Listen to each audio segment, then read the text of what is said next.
Alright guys, welcome to RC Mojo. This week we're going to finish converting the little Heng Long truck to a hobby grade RC. Last time we got as far as fitting the steering servo and a 2.4 GHz radio, but we were still waiting for the ESC to turn up to get it running. Well, it's turned up now, so we can see how this little truck goes. This is the ESC. If you search eBay for Busto Feedon, whatever, it'll come up. They usually go for under a $5 and will do the job perfectly. It's rated for 10 amps drive current and 5V 1 amp for the BEC. I would be a little suspicious of both, but even if they're only half that, it's still going to be more than up to the task.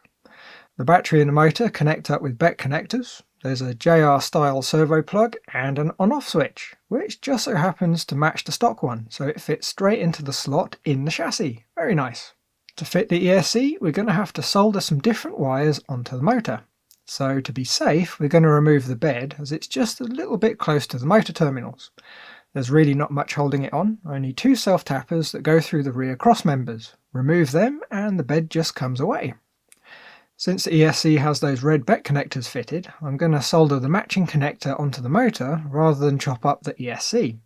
It'll make it easier to swap out the gearbox, and it'll add a little bit of extra length so we can tidily route the wires. To remove the stock wires, we just need to heat them up with a soldering iron and they'll just come away. Then, so we can test it all, we can tack on the JST connector. We'll resolder it properly when we know how it needs to sit, but this will do for now.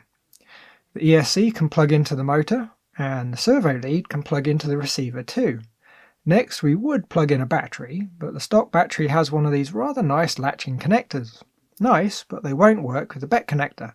And since any small LiPo we're going to get will probably have a BEC connector too, we'll just splice one onto the stock NiCad so we can power things up. I've not really done anything special here. The current's going to be quite low, so a straight cut and shut's going to work just fine. Not forgetting some heat shrink, of course, to insulate the joints. Right, you've got the chassis lifted up so the wheels aren't on the ground, just in case it does something we're not expecting. We can plug in the battery. And apparently the ESC was already on, one of the little problems of an unmarked switch. The steering's working okay, but we'd expect that as we tested it on a receiver battery in the last video. The throttle all looks to be working nicely too, even the forward and reverse are the right way round. Great stuff. There does seem to be a blinky red LED on the ESC, but I don't think it's going to be too bright. If it is, we'll just pop a bit of black tape over it. Now it's all tested and working, we can pull it to bits again. We need the ESC out, and we need to pull the receiver off its sticky pads so we can get to the area under it to hide the ESC servo lead. It's the same game as the steering servo.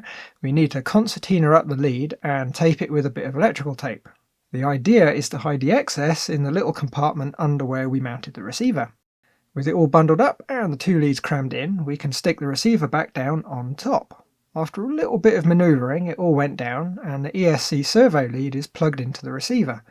It's a bit tight under the battery tray that mounts on the top, so the leads are folded over the connector to keep them as low down as possible. If we ever want to use channel 3, that could be a bit of a challenge. To mount the ESC, we're just going to stick it down on top of the steering servo. It's a perfect fit for the space available. There's only one small niggle. We really want the side with the motor drive FETs open to the air, rather than insulated under a sticky pad. That means we need to use this little bit of foam to space the ESC off for the servo to clear the motor wires. We're just using a bit of sticky back foam for the spacer, and some servo tape to stick it all down to the servo. It's still under the height of the servo connectors on the receiver, so it should easily fit under the battery tray. The switch will fit in the stop location, but it's got rather a lot of heat shrink around it. So it'll clear the battery tray, we need to trim some of that away. The two leads are individually insulated, so there's no worries about shorting anything. It's only the outer layer that we need to trim down. Now we can pop the switch in and fit two of the self-tappers to keep it in place. Nice and simple, and avoids the issue of trying to dig the switch out from under the chassis. Looks rather neat, I think, and it's all held in place, so there's no worries about anything going out of position. Battery tray next. We need to feed the battery connector up through the hole and line up the tray with the post, making sure it's all seated, while also making sure the motor wires and antenna aren't being pinched. When it's nicely in position, we can fit two more of the little self-tappers. Okay, now we've got all that locked in place, we can see how we need to mount the motor wires to get them to go where we want them.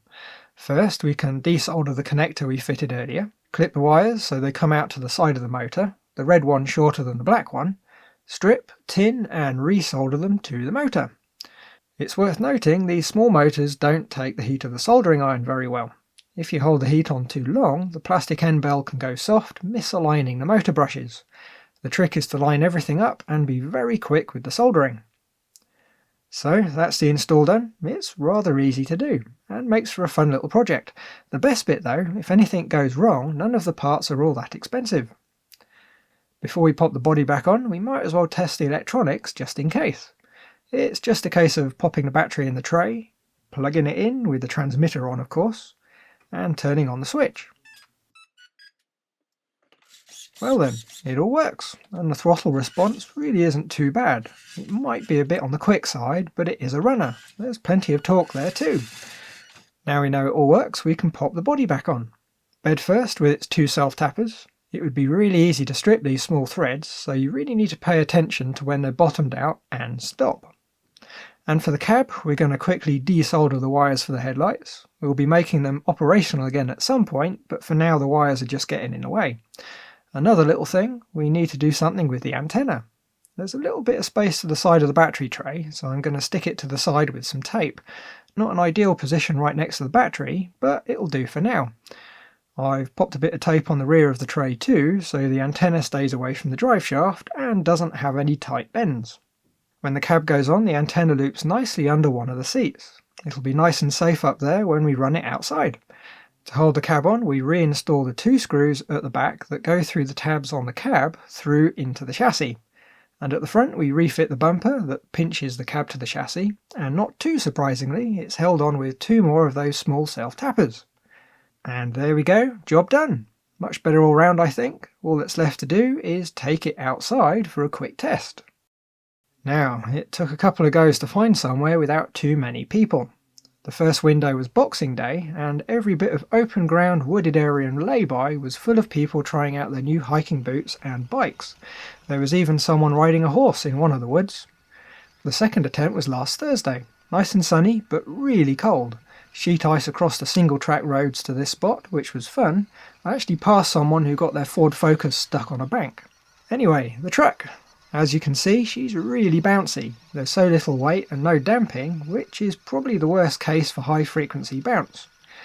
The combination of the tiny lightweight motor and a gear ratio does mean she runs away a bit going downhill. Could be fixed with a better ESC, or even better, swapping the gearbox and motor for something a little chunkier. I'm currently eyeing up the V2 gearbox for the RC 4-wheel drive Mini D90. I haven't measured anything yet, but I'm thinking it should work fairly well. The steering lock's adequate. There's going to be a fair bit of three-pointing, but it's far better than the like of the old Tamiya high lifts, probably the equivalent of an original SCX-10. I'm thinking in the next video we'll look at adding some extra detail. Windows would be nice, as well as some working lights. Some scale cargo might slow down the bounce a bit too. And of course we need to replace that NiCad with a LiPo. So, as always, thanks for watching. I hope tomorrow's hangover isn't too bad, or if you like me, I hope you enjoyed the fireworks on TV.